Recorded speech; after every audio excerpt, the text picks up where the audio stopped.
Pameran ini diikuti oleh tiga seniman yang kecenderungannya berbeda-beda ya, walaupun ada miripnya. Nah kemudian dalam mempersiapkan pameran ini didahului dengan pembicaraan. Nah pembicaraan itu mula-mula kan mencoba mencari kesamaan, tapi kemudian kesamaan yang disepakati adalah mencoba melihat dasar dari berkarya mereka itu adalah kesenian. Jadi lebih bicara pada sensibilitas, tingkat sensibilitas dan seninya, bukan dari segi seni rupanya. Nah kebetulan salah satu peserta kan Samsudin, yang dikenal lebih Sam Bimbo, yang dikenal juga sebagai pencipta lagu dan pencipta lirik lagu ya. Jadi pencipta dalam segi yang lain. Nah di situ kita bisa menemukan kepekaannya kan sama, kepekaan seni. Nah dari sanalah kemudian dibicarakan tentang kesatuan dari pameran ini adalah sama-sama berangkat dan sama-sama mulai mencoba menempatkan konsepnya dari segi kepekaan, sensibilitas, bukan dari seni rupa. Walaupun ketiga-tiganya adalah pelukis ya, perupa. Secara sadar perupa ini tidak mencoba berangkat dari istilah seni rupa yang ternyata sangat ruwet sebetulnya untuk dipahami ya. Dan kalau seni itu tentang sensibilitas lebih mudah dipahami.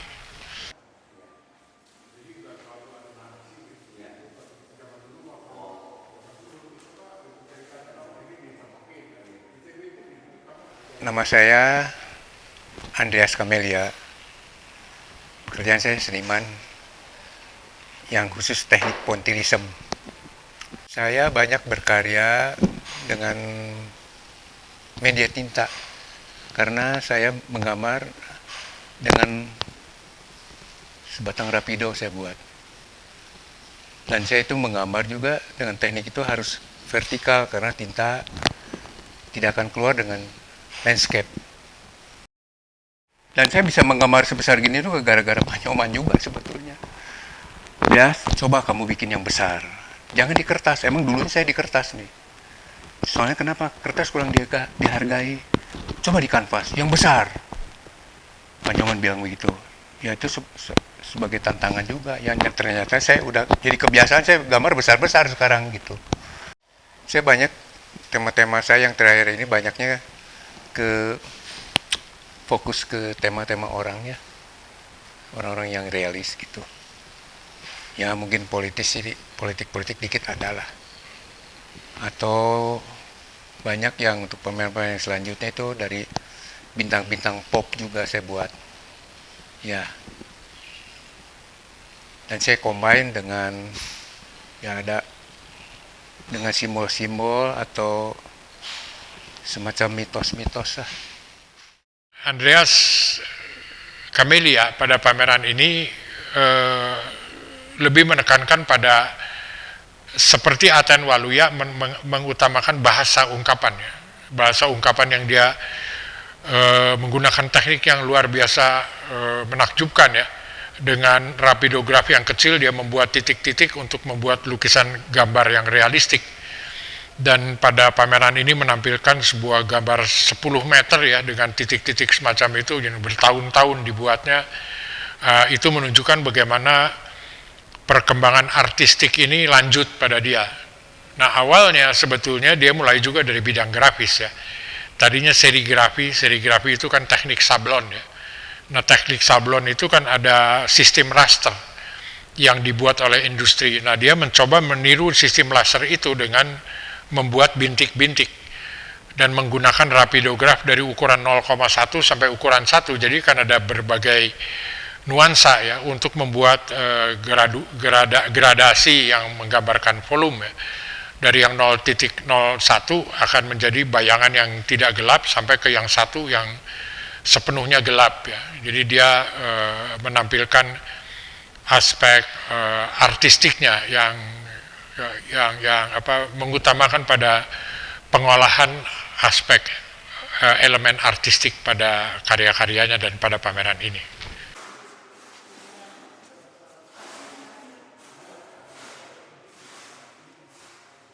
Nama saya pendeknya Sam Bimbo. Nama terdaftar di ITB sangat panjang. Raden Muhammad Samsudin Kameswara Lukmansah Dayat Harjakusuma. Waktu itu saya pernah menyingkat nama saya, dicoret sama dosen saya, kebetulan galak. Nama kamu panjang, bukan pendek begini. Jadi akhirnya nama bener yang normal itu di kuliah di ITB Muhammad Samsudin, nama pop jualan Sam Bimbo. Nah sekarang mau yang mana aja boleh, pokoknya manusianya masih sama. Saya dari kecil tuh sebelum sekolah udah ngegambar. Jadi masuk seni rupa pas ya. Hanya begitu taman sekolah tidak ngegambar, saya nyanyi, jadi kacau nih. Nah kebetulan pengalaman saya ngegambar, saya pertama kali ngegambar belajar sama bapak saya, kemudian belajar serius pada Pak Barli pada tahun 1960. 61 saya masuk ITB, berakhir tahun 66 karena ada demo waktu itu, jadi kita terlambat setahun. Nah, kebetulan jurusan yang diambil jurusan seni lukis. Jadi profesi sehari-hari orang taunya Sam Bimbo penyanyi, tapi sebetulnya saya pelukis.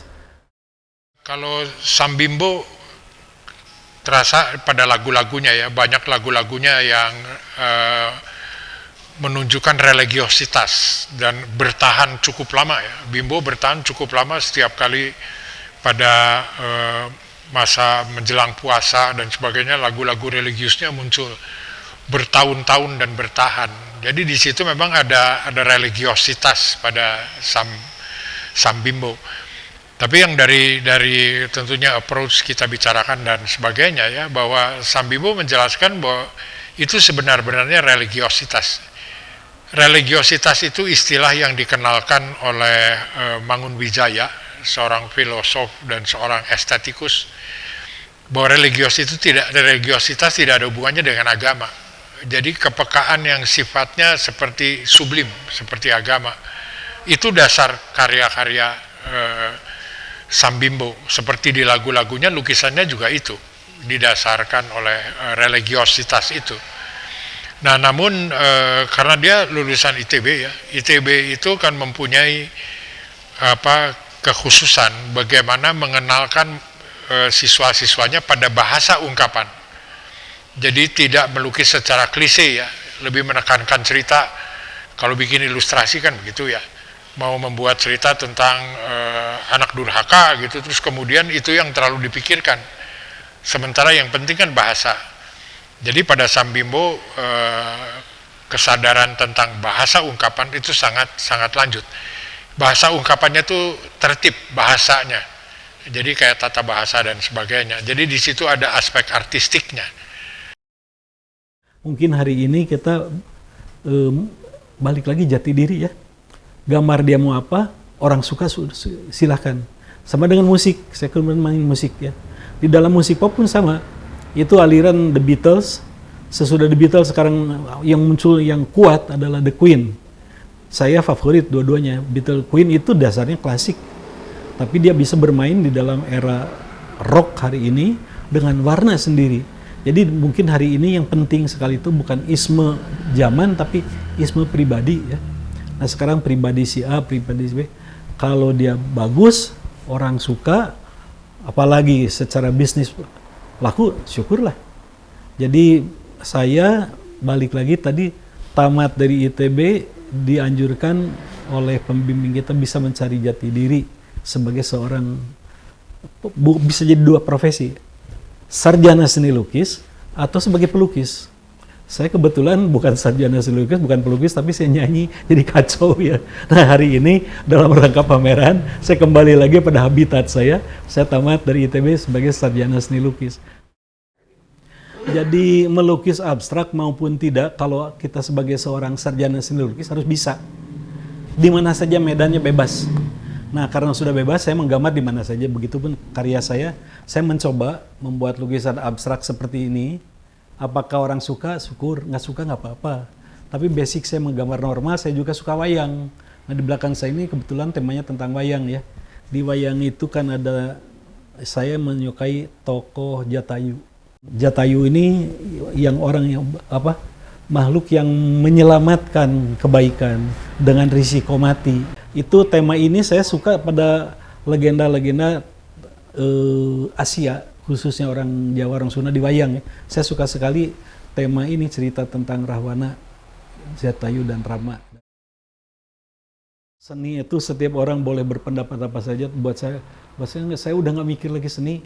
Pokoknya saya berbuat sesuatu, kalau di dalam warna, bidang itu jadi lukisan, kalau di dalam lagu, karena ada tanpa lirik, lagu itu indah bisa. Tapi dengan lirik bisa lebih indah lagi. Nah balik lagi nih, yang paling penting buat kami yang mengaku diri seniman, pengakuan. Nah sekarang kita bikin apapun tapi nggak diakui orang, boleh. Sorangan deh. Tapi kalau kita butuh pengakuan, nah itu udah lain. Apalagi kalau sampai naik di muka umum, nah itu udah luar biasa ya. Jadi itu semua balik lagi kepada ketetapan, kepatuhan, dan pengakuan.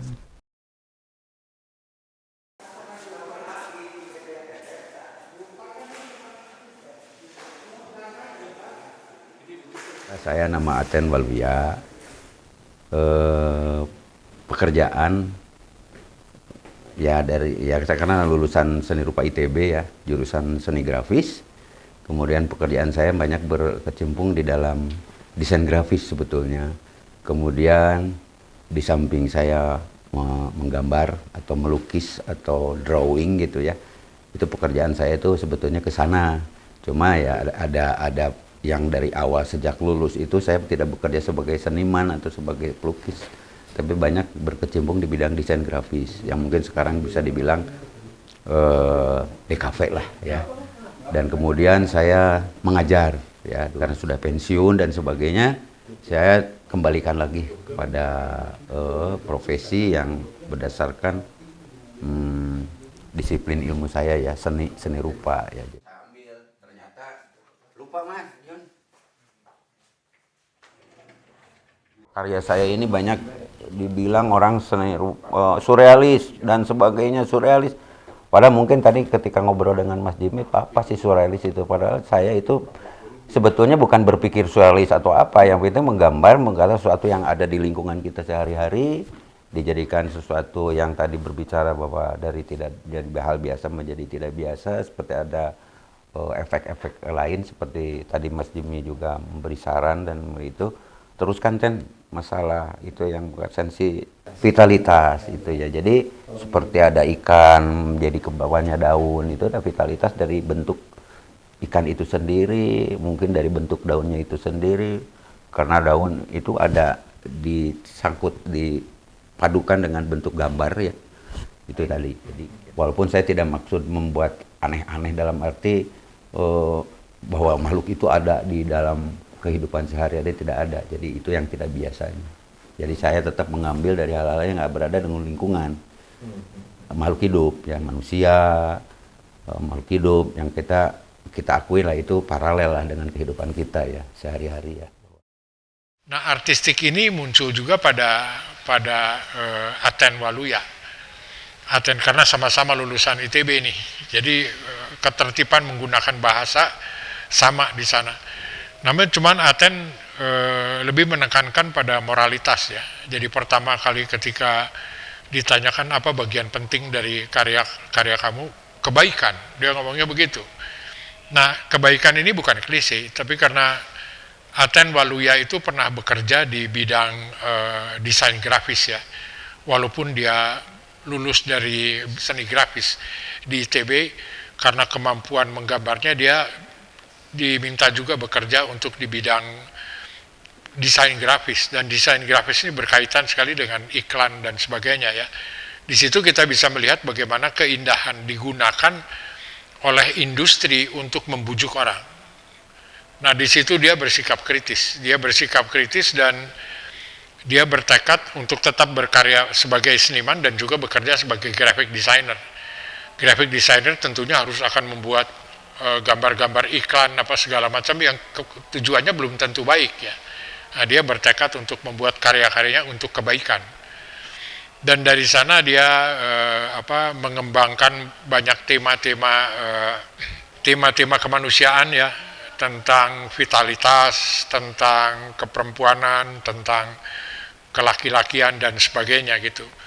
Dan mirip dengan Sam Bimbo, dia mengandalkan sensibilitas dekoratif ya, yang banyak di seni rupa dalam bingkai tradisi ya. Nah, itu yang mereka andalkan dengan mengadaptasi cerita dan sebagainya. Itu Aten Waluya. Jadi ada kemiripan, cuma Aten Waluya lebih bicara tentang kebaikan dan moralitas, etika dan sebagainya. Sam Bimbo bicara tentang religiositas. Ya seni itu ekspresi diri lah. Kalau mau baca tentang kakak Mas Jimmy lah tadi. Kalau membaca orang itu baca pikiran seniman. Kalau kita melihat lukisan itu ya Kak Mas Jimmy tadi kan juga membaca pikiran saya. Kamu begini-begini. Jadi seni itu ekspresi diri lah yang bisa dilihat.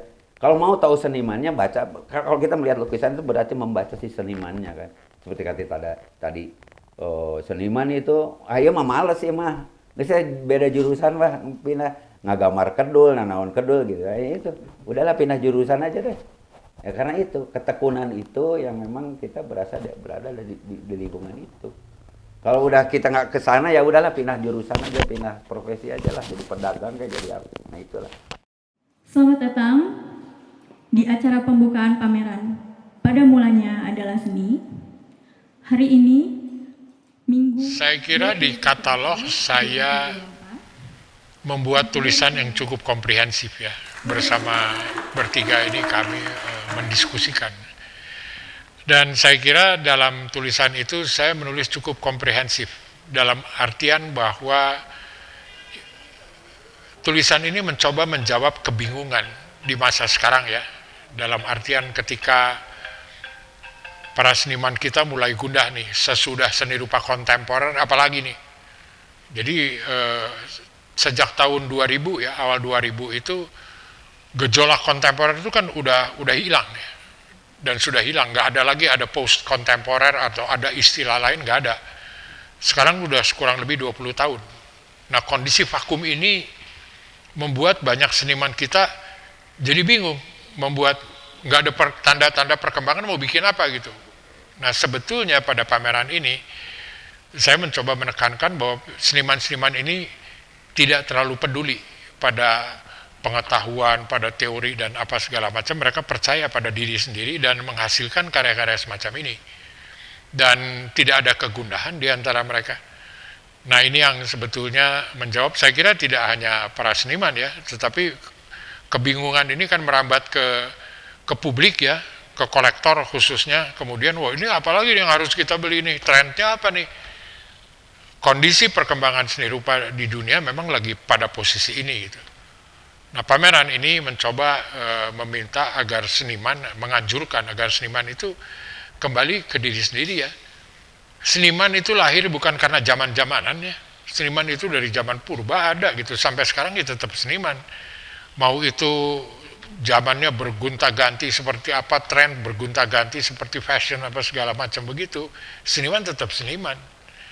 Itu yang barangkali bisa direnungkan bukan hanya para seniman yang lain, tapi juga para publik dan para kolektor ya, melihat seniman-seniman ini tangguh, percaya pada diri sendirinya, dan saya kira itulah basis kepekaan ekspresi seni rupa.